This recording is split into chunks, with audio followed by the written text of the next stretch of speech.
The former Lands and Natural Resources Minister and MP for Damango, Samuel Abu Jinapor, says the NPP would be making a serious mistake if it chooses anyone other than Dr Mahamudu Bawumia as its presidential candidate ahead of 2024 election. In a candid sit-down, my colleague Kwekwa Asante, the Damango MP, explains why he believes party delegates must rally behind Dr Mahamudu Bawumia. He also shares his views on the recent U.S. visa freezing affecting Ghana, along with other key national issues. Well, I'm leaving you with that conversation he had with my colleague Kwekwa Asante. Please enjoy. 2026, there are a lot of hot button issues affecting Ghana, some of them affecting the new Patriotic Party, the party that was in office just a little over a year ago. And as the party prepares to go into that very crucial primary to elect a flag bearer for the 2028 election, a lot of issues have come up. There are very key persons who are out there speaking frontally for Dr. Mahamudu Bawumia, the former vice president, the former NPP flag bearer, who is gone and again to lead his party into that crucial 2024 election. And there are very few people who can cut across some of the issues we want to discuss today. You may have heard yesterday the State Department announcing that there will be a pause on the processing of immigrant visas to the US. It's about 75 countries, Ghana included. The person I'm going to talk to has a fair idea how all those are working. He's the ranking member on the Foreign Affairs Committee in Parliament. He's a leading member of the new Patriotic Party, also of the Dr. Bawumia campaign. He's a former Minister for Lands and Natural Resources and the former Deputy Chief of Staff. His portfolio, like I've told you, cut across a lot of the issues that I want to talk about. Honorable Samuel Abu Jinapor, a very big delight to come here and interview you today. I'm extremely happy to be with you, Kweku. How was the Christmas and the New Year? Of course, we've seen you go back to the constituency. You've done a lot of things. You're back in town. We thank God it's over. You know, Christmas, the burdens of it. The hustle and bustle. Exactly. So let's start from the recent events that have been happening. Just yesterday, we have been fairly spared of some of these decisions that Trump has been taking, only to be hit that immigrant visas, the process have all been paused. You speak for the minority, the largest opposition party on foreign affairs. How did you receive that? Well, very disturbing and extremely concerned. It's most unfortunate that Ghana has been targeted in a manner that we have been. And I think it's early days yet. We don't have the full facts, and therefore we have to be careful how we comment on these matters. But quite clearly, we will have to admit that the United States of America is a very important nation. It's a superpower. There's nothing one can do about it. And secondly, the bilateral relations between Ghana and the United States has been historic and also important. But I should say also that over the years, it's been strong, extremely strong. I mean, you recall under President Kufuor, the Millennium Challenge account, yeah. You will compact. You also recall under President Rawlings, AGOA, and several other initiatives, which is really been in the mutual interest of Ghana and the United States. And you will also realize that literally every U.S. president is paid a visit to Ghana. So the relationship is strong, the bilateral relationship is strong. So one gets extremely concerned when it does appear that the relationship seems to be deteriorating and deteriorating very fast. You know, for example, the United States is here to appoint an ambassador to Ghana. Yes. And that is of great concern. That is a major signal of the state of the relations between Ghana and the United States. To pause immigrant visa processing with regards to Ghana is very concerning. I mean, somebody would say, I mean, it doesn't matter, but it does matter. And it matters, first of all, in terms of the inconvenience it may occasion certain Ghanaians. It matters, second of all, the impact it may have on our national economy, because there's a lot of trade between Ghana and the United States. Thirdly, and perhaps even more importantly, it matters vis-a-vis the broader bilateral relations between Ghana and the United States. And I want to conclude on that point by just cautioning, even whilst we are restraining ourselves into getting into details and coming to conclusions, that the foreign policy posturing of the government is one that I believe the government should take a second look at. And I give you 2 examples. Yes. The first one is the whole Middle East conflict and how the government is postured publicly. I think, and I've made this public, I've said it publicly many times, that measured diplomacy always gives better results rather than flamboyant and machoism, if you want. So the government says if an elephant has its foot on the tail of a mouse or of any small animal, and you claim to be diplomatic about it, then you're taking the side of the oppressor. That is why Samuel Okudzeto Blakwa and President Mahama says they have to be very frontal in taking a position. Yeah, but every foreign policy must ultimately inure to the national interest, to the benefit of the country. The efficacy of any foreign policy anywhere in the world is whether or not it impacts positively on the national development goals of the country or the national interest of the country. So if you go out there and you are engaged in unbridled, unrestrained commentary on geopolitical issues, and in the end it affects your country and affects the national interest of your country, you haven't prosecuted an effective foreign policy. I mean, take for example Venezuela, and President the arrest or capture or whatever of President and the posture of Ghana's government.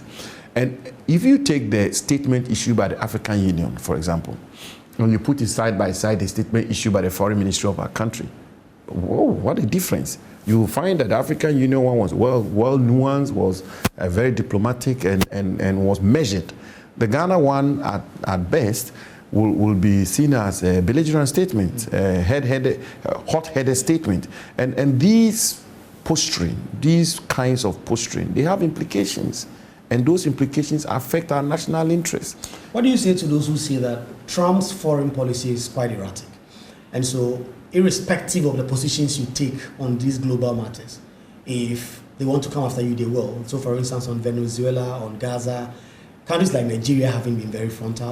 On Venezuela, Nigeria didn't even issue a statement, but they are captured in this latest of visa sanctions. So there are those who say that Ghana, being quote-unquote a beacon of African unity, should be going out there frontally and speaking about some of these matters, and then leave the rest, because Trump, irrespective of the position you take, can come after you. What would you say to that? Well, I'm not even getting into the nitty-gritties of why we were included in this list, and I'm not suggesting by any stretch of imagination that our posturing on Venezuela and Gaza is the cause or the reason for this action by the Trump administration.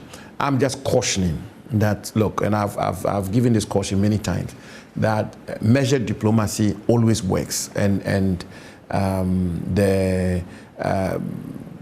ultimately the verdict, okay, whether positive or negative, would depend on how our foreign policy inures to the national interest of our country.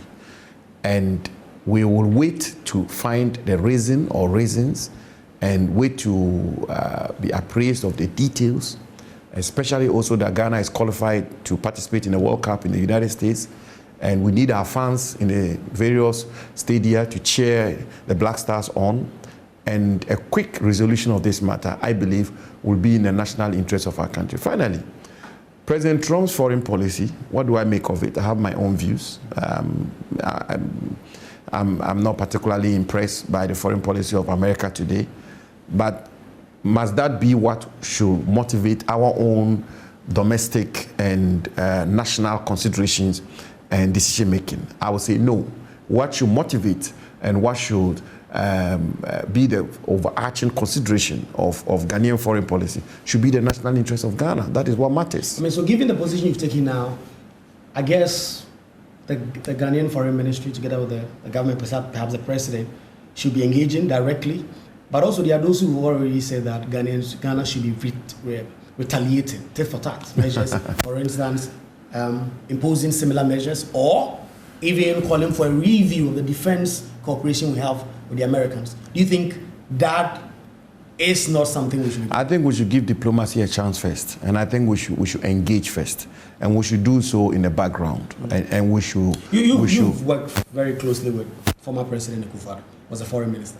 What do you think you'll be doing in this instance? Well, I think not just former President Akufo-Addo. I think every government and foreign minister or foreign ministry should be actively engaging in bilateral diplomacy behind the scenes, and should definitely be reducing the rhetoric and dousing the tensions, or if any, and de-escalating if there is an escalation, and engaging at the bilateral level to ensure that we have a situation for Ghana which works for the Ghanaian people. Look, when I heard the foreign minister, for example, make the point that AGOA has been extended for 3 more years, I said kudos. I said well done, and I said welcomed, because this is what the Ghanaian people need. AGOA is a very important platform or framework within which Ghana engages the United States when it comes to trade. Textiles, for example, is a major trading channel or avenue for Ghanaian industry, because when it's all said and done, the responsibility of a government is to work for the good of its citizens, and therefore what we need is the normalization of the relations between Ghana and the United States. It doesn't matter how challenging the current foreign policy of the U.S. government is. We have to find a way of navigating and meandering our way through it to serve the national interests of Ghana. We are talking to Honorable Samuel Abu Jinapor, Member of Parliament for Damongo, former Minister for Lands and Natural Resources, did a lot under President Akufo-Addo, served as Deputy Chief of Staff. Today is 15th, as of the time we are doing this interview. In 2 weeks exactly, in just about 2 days on top of that, the NPP will be going to the poll, so to elect a flag bearer for 2024. You've gone out there, you've stuck your neck out, and you've said, Dr. Mahamudu Bawumia is the person to lead the NPP to victory in 2024 if the NPP stands any chance at all. You've had what some will call fierce opposition from Kenneth Japon and his team. They came very close in the last election. They got a little over 30%, 36% or so. They say they are going to win this time around. Why do you think Dr. Mahamudu Bawumia is the person that can lead the NPP to victory, back to power in 2028? Kweku, look, first of all, let's all be very candid to ourselves in the NPP. The NPP is not in the best of place today. So that's a fact. And the NPP is finding its way out of perhaps one of its most difficult and challenging times in its life. I think that's a blunt truth. The election we had in 2024 was a very, very difficult election.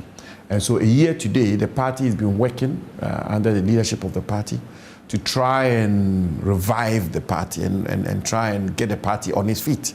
And I think one of the very wise, extraordinary and brilliant decision the party took was to have this early conference, which means that we're going to have this election in 2 weeks' time, and which hopefully will get the party in some order, and we will then have a leader. So that is the first point. The second one is that, look, on January 31st, that Saturday, there's going to be, the spotlight is going to be on the NPP. And I think that day is going to be extremely consequential, and how we conduct ourselves as a party, all of us, the rank and file of the new Patriotic Party, is going to be another major step towards the effort to revive the new Patriotic Party. And I think it's absolutely important that all of us, aspirants, members of parliament, leading members of the party, grassroots members of the party, the rank and file executives of the party, conduct ourselves in a manner on January 31st which will be creditable and which will showcase the NPP in a positive light. And in so doing, we will require fairness on the day. And that is why I believe also that the committee chaired by the former first speaker, yes, is done such a good job so far, and we are all praying and willing them on that on January 31st they will seal it for us. Thirdly, is when it's all done, I think when it's all done and we have the winner, the eventual winner, in accordance with the best traditions of the NPP, all the losers and all members of the party will be required to rally behind the winner. It happened in 1992. Dr. Jan Selby, Professor Edubuahin, President Kufuor, Peter Lajete, J.H. Mensah, and all those who contested. When Professor Edubuahin was elected, they all publicly came out and committed to supporting him and rallied behind him. You've heard the rhetoric. Is that possible? Some of the things I've heard. It has to be possible. I've heard it in NPP. Some of the attacks from camp to camp. I mean, it's someone said that you cannot come back. No, we have to come back together. It's absolutely important that we come back together. If we all are indeed committed members of the party and we love the party, we all are required when it is over to rally behind the winner. It happened in 96 when Professor Edubuahin, having lost to Mr. J. Kufuor, backed President Kufuor. It happened in 98. Nana Akufo-Addo then backed President Kufuor, candidate Kufuor then, and it's happened over and over again. So that's the third point. Finally, it's also the fact that who should lead the NPP. And I've said it, and I want to repeat it. I think if you look at the contestants, and I know each one of them personally, I have respect for each one of them. And if you look at the times and the circumstances and all the factors, Dr. Mahamudu Bawumia stands tall. And I think if we are poised and determined to win 2028 in particular, the candidate we should put forward should be Dr. Mahamudu Bawumia. Because 2028 is going to be a very crucial election. President Mahama will not be on the ballot box. The NDC will present a fresh candidate. And therefore, the issues on the table are going to be extraordinary. They are going to be novel. They are going to be new issues that we have to deal with in 2028. And first, having marketed Dr. Bawumia in the manner that we've marketed him, he's been 2008. Since 2008. He's been at the forefront of Ghanaian politics for almost 2 decades. He's been vice presidential candidate on 4 occasions. He's been a presidential candidate in the last election. And so he's a well-marketed, known commodity. So I believe that if we present him in 2028, our chances are brighter. Not just that. Marketing is one thing. Secondly, he has a lot of experience. He's been on the campaign trail all these years. He's been a presidential candidate before. You cannot discount that. That means he has enormous experience. Thirdly, I believe that if you take Dr. Bawumia, look, a lot has been said about him. A lot of his opponents is gone after him, as is expected, chastised him, criticized him, and all of that. But what has never been said of Dr. Bawumia, or what has never been questioned by of Dr. Mahamudu, is his integrity. And I think integrity in politics is absolutely important. And the challenge is out there. Not even on one occasion has he even been accused of an act which compromises his personal integrity. For 2 decades in public life, from the time he was deputy governor all through to vice presidential candidate, to becoming vice president for 8 years and becoming presidential candidate, his record is unblemished when it comes to incorruptibility and when it comes to integrity. And I think that is a major positive trump card. Nobody can question his competence. No one can question his vision and his humility, his patriotism, his track record, his temperament. So the totality of the circumstances. The totality of the circumstances. And of course, even his service to the party and how loyal he's been to the party. When you take all these together, and we are not looking at 2032 or 2036. In other words, we are not looking at bringing a fresh candidate in 2028 and marketing him and hoping that he makes a major showing and we repeat him in 2032 or 2036. If that was a consideration, that's a different matter. But I'm clear that I think the NPP strategic overarching goal is possible to win 2028. It's absolutely possible. Elections is possible. If we put our acts together, we unite, we get our acts together, we put the right strategies together, we present a blueprint which will excite the Ghanaian, particularly the youth of our country. There are twin issues, in my view, the twin issues of employment or unemployment, the issue of unemployment and cost of living. I think these are the 2 fundamental issues confronting the Ghanaian youth today. The Ghanaian people in general, but the Ghanaian youth in particular. Employment and cost of living. If we have a formula which the Ghanaian people and the Ghanaian youth will buy into, and we present a candidate such as Dr. Mahamudu Bawumia, and we have the correct strategies, 2028 is winnable. Talking absolutely. About marketability, the point you made, the Kennedy Japan camp, and I'm referring to Kennedy Japan because the polls and data suggest that he is the second in terms of this race. They've said that, listen, the NDC are bringing a new candidate. So the idea that Kenneth Japon is going to be a new candidate, it's not a problem. So a new candidate to be going against a new candidate. No, and that will put both of them on equal footing. No, let's have a marketed candidate already so we can have an advantage. If you have an opportunity to have an advantage, why discount that? Why then reject that advantage? They've said that advantage is also a disadvantage because Dr. Mahamudu Bawumia was rejected in 2024 because the NPP promised to deliver a certain economic dividend and failed to do so. And they say that is an albatross around the neck of Dr. Mahamudu Bawumia and he's going to carry that through. And so if you present Dr. Mahamudu Bawumia again to the Ghanaian public, they will ask him the economic questions and he will fail to deliver on that. No, 1996, President Kufuor, if to use your word, President Kufuor, I don't see it that way, but let me use your word. President Kufuor was rejected in 1996. He was rejected and he got 39%. Lower than Dr. Mahamudu Bawumia got. Mahamudu Bawumia got almost 42%. And yet in 2000, President Kufuor moved from 39% and won the election of 2000. Nana Akufo-Addo was rejected on 2 or 3 occasions, if I should use your word, and yet he won. Professor Mills the same. President Mahama, yes, and all of that. But let me deal with the economic question. Now, I don't subscribe to the notion, or I don't subscribe to the argument that Dr. Mahamudu Bawumia cannot answer the economic question. I think he can answer the economic question because if you look at the state of our economy in the first term of President Akufo-Addo, the economy was in very, very good shape. We were growing at 7%, inflation was down, all the indicators were strong. Yes, we have to admit that we ran into some problems in the second term, and we ran into problems in the second term because of exogenous factors, external factors, and which has been talked about over and over again. And indeed, the post-COVID-19 economic recovery plan, which was put in place by the Akufo-Addo administration, began to bear fruits. Inflation was on a downward trend, growth was going up. In fact, the growth we even recorded in the last quarter of 2024 is much higher than the growth we recorded in 2025. And indeed, every indicator was in a positive direction.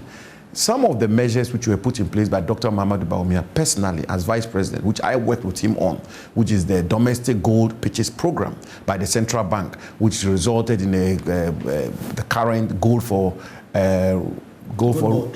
yes, yeah. It led them for gold for oil and then gold board. And all of that. These are the fundamental pillars which is promoting the recovery that we are seeing. And therefore, I'm not too sure that argument, I'm clear in my mind that the argument that Dr. Bawumia cannot answer the economic question will hold. Always also remember all the time that elections are always about the future. Yes. Elections is about tomorrow.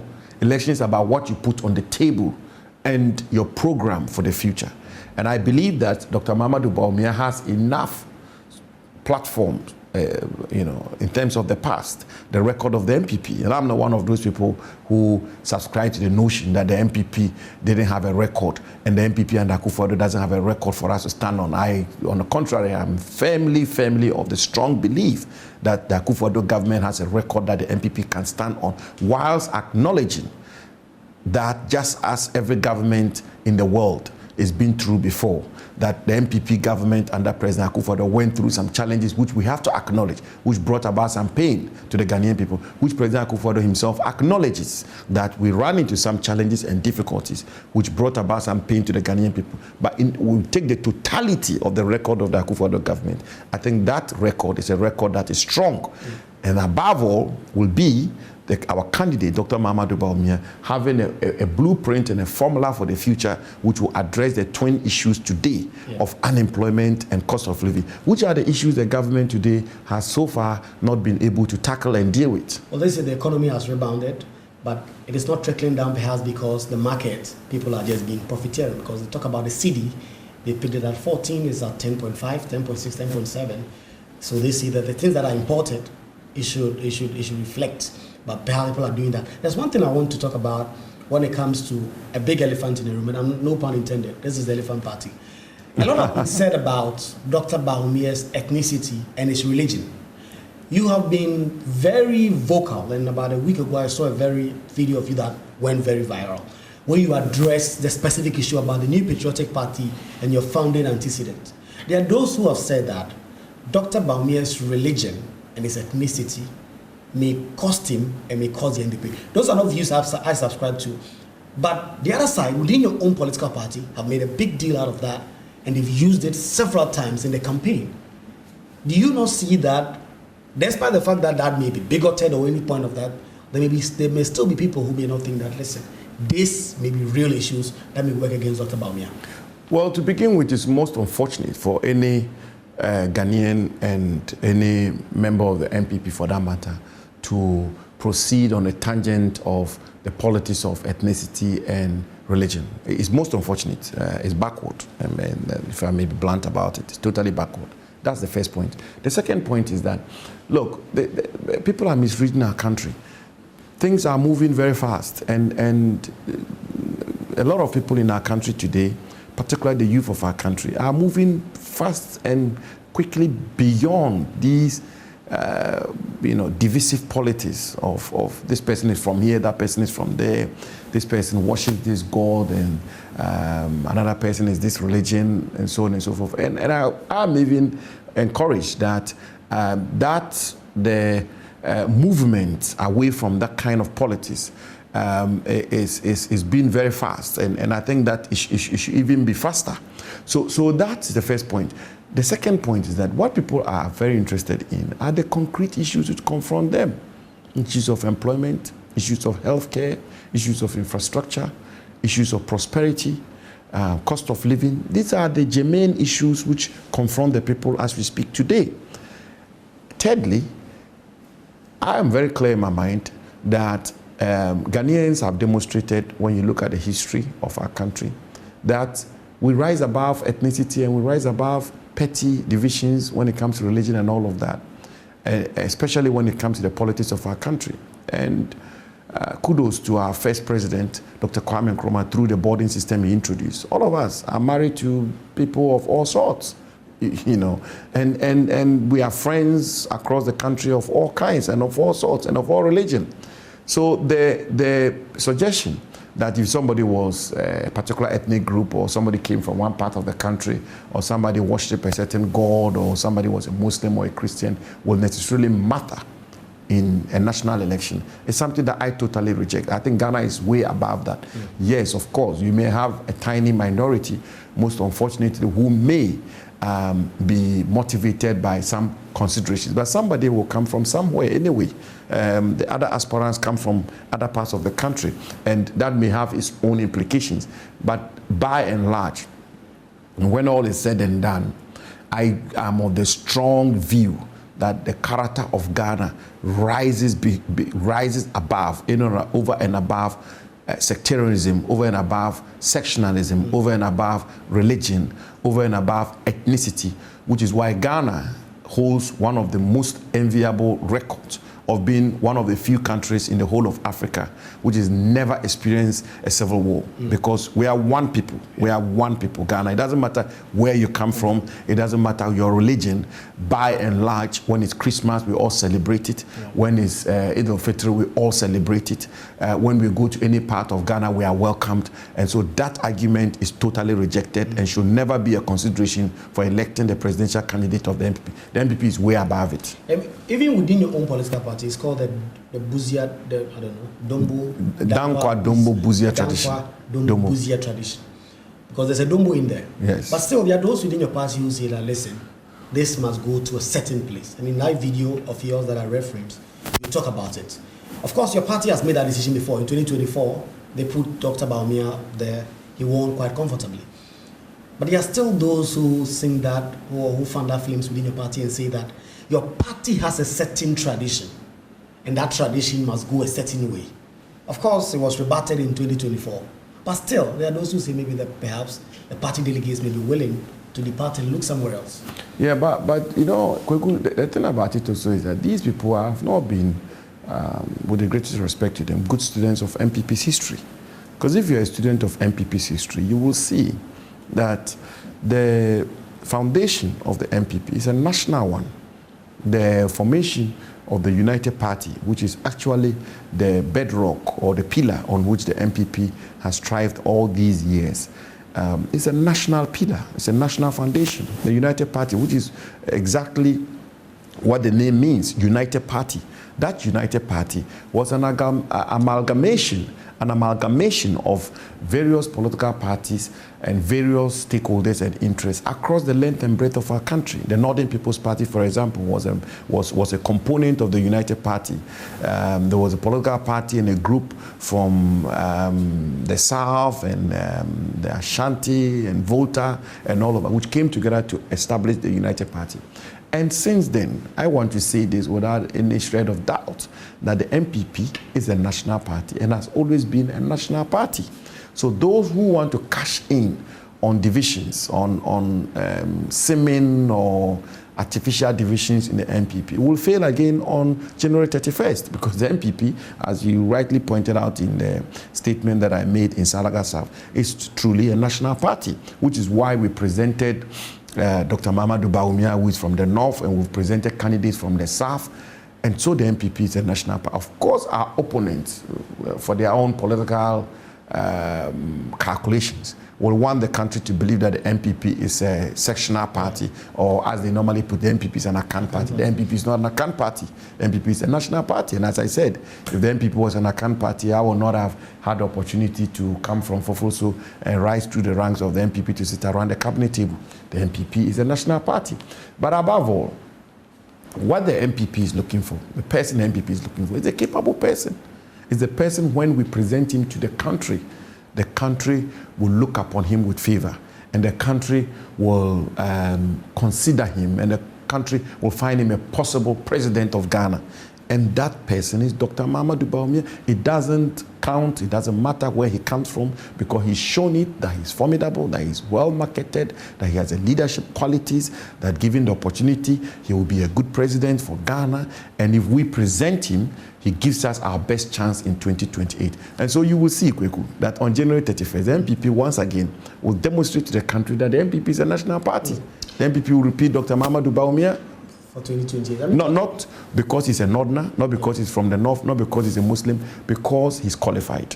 And whoever is qualified from anywhere in the country has a chance of leading the NPP, because the NPP is a national party. Yeah, I mean, looking at your political party and looking at the kind of people who are backing the various countries, of course, you look at parliament, about 60 of you endorse Dr. Mahamudu Bawumia, former parliamentary candidates.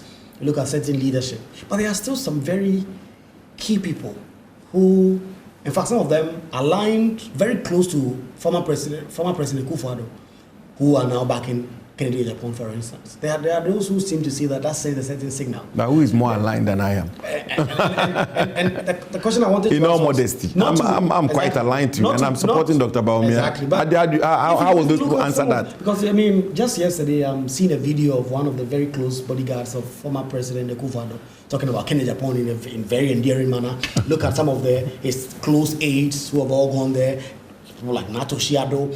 Of course, you look at the numbers on both sides. A lot of the party stalwarts seem to favor Dr. Mahamudu Bawumia. But still, that seems to suggest that Dr. Bawumia still has a lot of challenge appealing to the broad base of the party and getting the broad base support.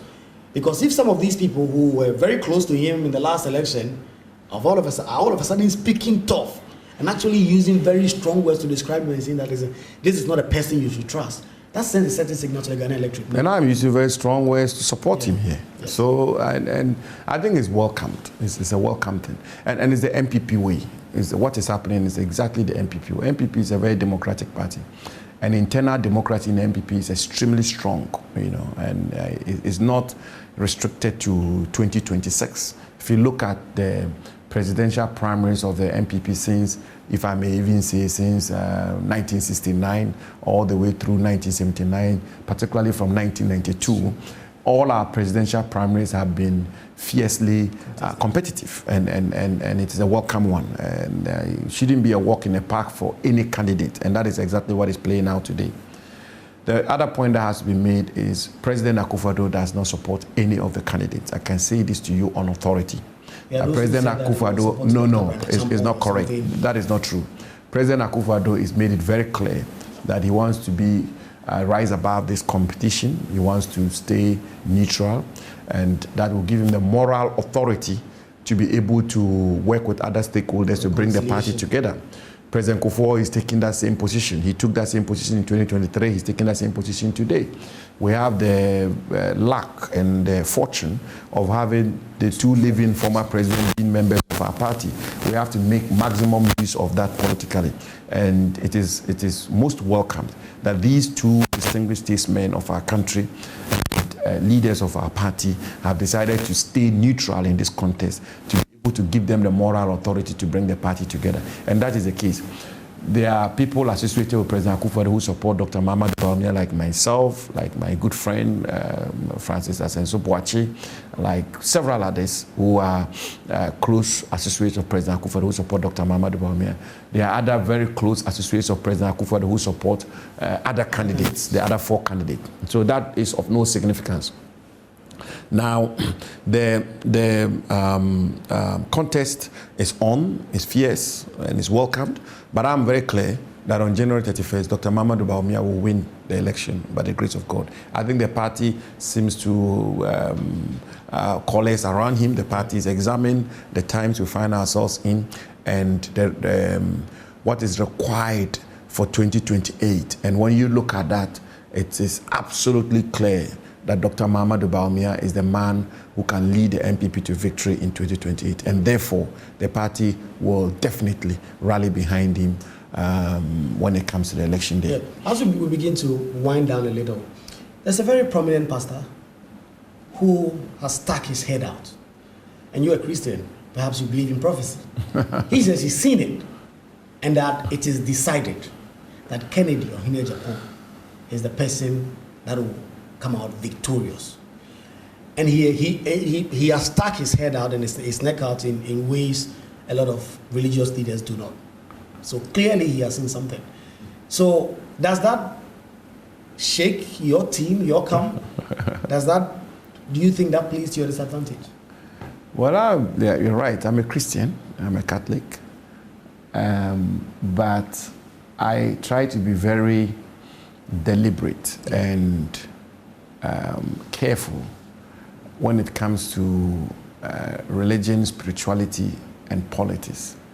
I try not to mix the two. And I'm always very reluctant to comment on matters of spirituality, religion, and prophecies, at least publicly. So to that extent, I will hold any comment on this prophecy, except only to say that there are other pastors who have also made prophecies which are contrary to this prophecy you refer to. I think when it's all said and done, we all have to wait for January 31st and allow the will of God to prevail on January 31st. As they say, the voice of the people is the voice of God. The last question on this party primaries, before we ask 1 or 2 national issues, then we wind it up, is you have been one of those who've gone around the country, Dr. Mahamudu Bawumia. And I've seen the pictures, I've seen the videos. Delegates seem quite enthused, but it came from your party, few delegates also. What is the sense you get when you go down there every day to campaign for Dr. Mahamudu Bawumia? You see these people come, they coalesce around him, they're excited. Do you feel that it is an Agwina, like Isikwe, you will say in your party? Do you feel like that? Do you sense that the party delegates just have made up their mind that in the next 16 days, nothing is going to change anything, and Dr. Mahamudu Bawumia is going to come up tops? Well, I'd never operate from the political lens of Agbena. Okay. It's a very dangerous thing dangerous attitude to take in elections. So you have to continue to make your case to the people, make your case to the delegates, and make it forcefully. And I think that's exactly what Dr. Bawumia is doing. As we speak, he's in the Ashanti region. He's touring the Ashanti region. I was in the northern region with him. I was in Savannah region with him. And we're all crisscrossing and trying to make our case to the delegates of our party. So it's not over until it's over. And you've not won until the last ballot is counted. So yes, I'm confident and convinced that he will win January 31st. And the confidence comes from the fact that he is the most formidable, and he's the one I believe, will give the party its brightest chance when it comes to 2028 elections. So that I'm absolutely confident about. But the home stretch and the last few days ahead of us are crucial, and I believe that the campaign is going to focus on the delegates and focus on messaging and focus on convincing the unconvinced to come on board, and even those who have made up their minds against the candidature of Dr. Mahamudu Bawumia, get them to come on board and support Dr. Mahamudu Bawumia. I mean, it's the only way of getting a clear victory, and it's the only way of getting victory anyway. And Dr. Bawumia's strategy has been about focusing on the delegates, focusing on the voters, those who are going to vote, and staying on message and not being distracted. And also, quite importantly, not engaging in the politics of insults, the politics of rancor and divisions and so on and so forth, but staying on message and ensuring that we put the right message before the people who matter, the delegates of our party. So that's exactly what will happen. We've been talking to Samuel Abu Jinapor, Member of Parliament for Damongo. He's also the ranking member on the Foreign Affairs Committee of Parliament. He's a former Lands and Natural Resources Minister. He's talking about the NPP internal race that is just heating up. It is in his home stretch. We've also been talking about Donald Trump, his foreign policy, and the visa issues that have come up. Just before we wind up, you're one of the previous ministers who said that, listen, you didn't want to be rushing on your successor. You wanted to give them time to settle in the office and do it. I remember a couple of times where I've ambushed you in Parliament where you said, no, you don't want to speak to these issues. You want to allow that person to settle a bit in the office. 1 year has come, or close to it, since Emmanuel Amakofi-Boa went into your office, that place you served for 4 years. How would you rate him, particularly because it's a very hot button ministry with a lot of very topical national issues going on there? How would you rate his performance vis-a-vis Galamsey and all the issues that he has had to deal with? Well, I think the right person who will be rating him will be President Mahama. I mean, he appointed him and he answers to President Mahama. Ultimately, the president will answer to the Ghanaian people. He will be rated by the Ghanaian people. So I'm not too sure it lies in my mouth to rate him. The second point is also that, as I've said to you before, when I believe if you've occupied an office and you've left, your immediate successor, you should be empathetic and you should understand the challenges of the office and perhaps be circumspect and the extent to which you breathe down his throat. And I think that has been my whole attitude. But the question of Galamsey, I think there's a certain consensus out there that the fight has not been as successful as it should be. Yeah, and the evidence is clear. The menace is still out there. The forest reserves of our country are still under attack. The river bodies of our country is not been any better, and clear. There's a lot more that should be done, and the whole also issue of consistency in terms of declaring a state of emergency and all of that. These are all matters that have come up, and so is 1 year gone. If you ask me a pointed question, has the fight against illegal small-scale mining been any better, I would say a big no. And in fact, some of the pundits have even gone as far as indicating that there's a certain deterioration and that the situation is worse than it used to be. But again, let's see what happens this year. One CSO chief, speaking on our platform, I think I've forgotten the name, wanted to bring you a stone regarding the lithium mining deal. You got 10% royalty. The government says it's trying to do a sliding scale. They initially renegotiated that to 5%. They got a public backlash. They withdrew it. This is currently before Parliament. What kind of initiative are you guys taking on that? And vis-a-vis the public position that have been taken, that despite some of the criticism you face while you're minister, the deal that the government has currently negotiated leaves Ghana worse off? Kweku, I must admit, and to be honest, I'm a bit confused about this whole transaction, you know, and perhaps when they come to Parliament, we will get some understanding of what is driving this whole arrangement. Because I'm totally confused, because I know that in our time, at the time of President Akufo-Addo, when I had the privilege of being a minister who pretended over the negotiations, we took the view, first of all, that the lithium resource of our country is a specialized mineral and ought not be dealt with as we have done with the traditional minerals of our country, you know. And we all know the whole effort of the world to prosecute a green transition. And that means that lithium is going to be very central and extremely valuable, which is why we went into that negotiation and negotiated very hard. You know, we negotiate, for example, to have 10% royalty, you recall. We negotiate, for example, that the state is going to have a free carried interest of some 13% or so. We negotiated that the Minerals Income Investment Fund is going to have a paid-for interest equity of 6%. We negotiated that the company was to float on the Ghana Stock Exchange, I think up to 40% or so, which I did launch before I left office. We negotiated a 1% for the local community. We insisted, for example, that the company was to add value to the mineral resources before they export it within a certain time frame. So it was a very comprehensive package which served the national interest of Ghana, which actually, one pundit said to me, that they could not understand how we would extract all of this from the company. But it was because we negotiated very hard. The company agreed to it. Okay, the company signed it off.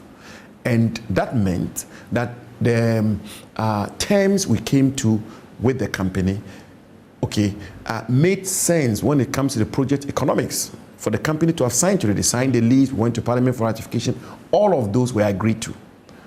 Now, fast forward, you have a new government that then comes in and says that they are going to take 5% royalty, half of what the previous government negotiated for. And we are now being told of a certain sliding rate. And that sliding rate, and I asked the question, the price of lithium today seems to be higher than the price of lithium when we had the 10%. So then why do you start from 5% when the price of lithium today is higher than the price of lithium when we got 10%? So if you are going to have a sliding rate, you should be starting a threshold of 10% once the price is higher when you got 10%, and then you build on that to say that if the price were to go higher, we will get more. If the price comes down, we will get less. So this is why I say I'm quite confused. And I'm unable to tell what is driving this negotiation. I mean, will it just be because there's a change of government? That should not be enough. And if there's a change of government, why should the government negotiate in a manner which seems, to put Ghana in a worse off situation than we were when we negotiated for 10% and all these other terms that I've just indicated to you. So look, let's wait for the report of the committee. Initially, when this matter came, we were told that the law doesn't permit Ghana to charge 10%, which is incorrect. No, the law allows it. You know, Act 703, Section 100 of Act 703 give the Minister for Mines overarching powers. And as a matter of fact, when I was leaving office, we had initiated the process of promulgating regulations to back the 10% we had negotiated for. So it is all quite confusing. It's all quite complicated and doesn't really seem to make sense. So we will wait for them to come to Parliament. I said I was done, but let me ask you the last question. What informs your type of politics? Because when I asked you a question about your predecessor, you're willing to extend grace. And there are those who say that in Ghanaian politics, nobody extends grace. People are combative. That is what appears alluring. And that is why politicians are combative. They go on radio and TV and all the time. They are punching at the other person. You don't seem to do that. Even in Parliament, even where you are punching, some have said that you are doing so. You are doing so with grace and all that, with finesse. Oh, but that can be quite hard sometimes. Yes, you know? But so what informs your kind of politics that is sort of like very refined? Oh, well, those are very kind ways you are using, and I'm grateful for that. I'm not sure everybody thinks so, though. But you know, the point is, so you just try and deal with the issues as best as you can, and you have to hold your corner really, really strong and well. I've been given a defined role in Parliament under the able leadership of Minority Leader Afenyo Makin. I'm responsible for foreign affairs, foreign policy, and I'm sure you've seen myself and the Foreign Minister on the floor of Parliament back and forth. He's a very good friend of mine, and we get on quite well. But obviously, when it comes to politics and it comes to the national interest and the public interest. We all want to hold our corners and guard our corners strongly. I think the politics of the world and the politics of Ghana is evolving and evolving rapidly. And I think all of us have to acknowledge that the young population of Africa is growing, is enlarging. The young population of Ghana is growing, is enlarging. People are becoming a lot more sophisticated. People are becoming very impatient. And people are paying attention to the concrete issues which matter to them. Today, if you knock on the door of any young man or woman, the number one issue you'll be told is issues of employment, issues of cost of living, issues of bettering their lives and improving upon their lives, as it should be. And so all of us political actors must be mindful of that and focus on the correct issues, not the issues of this person is dark, this person is light, this person is that, this person is insult and personal, politics of personalization. All those don't help. And which is why I should conclude by saying that the right person who will serve the NPP well and who ultimately, by the grace of God, will serve the Ghanaian people well is Dr. Mahamudu Bawumia. And I should say this to the people of my constituency first, Damango constituency.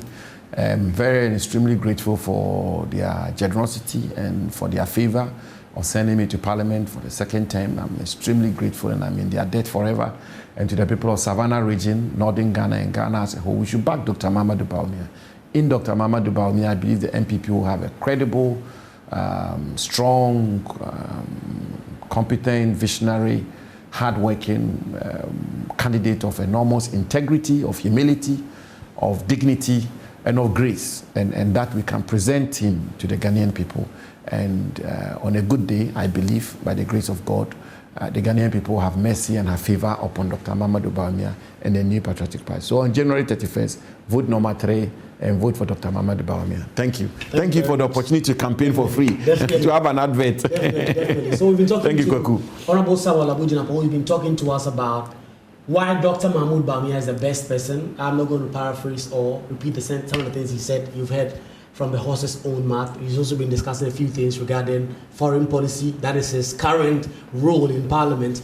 He speaks for the NPP when it comes to matters of foreign relations. He's been talking to us about that and a few other issues regarding the position he occupied until January 7, 2025. My name is Kweku Asante. We'll see you again with several other interviews as the new Patriotic Party prepare to elect the person that will lead them to the very crucial 2028 election.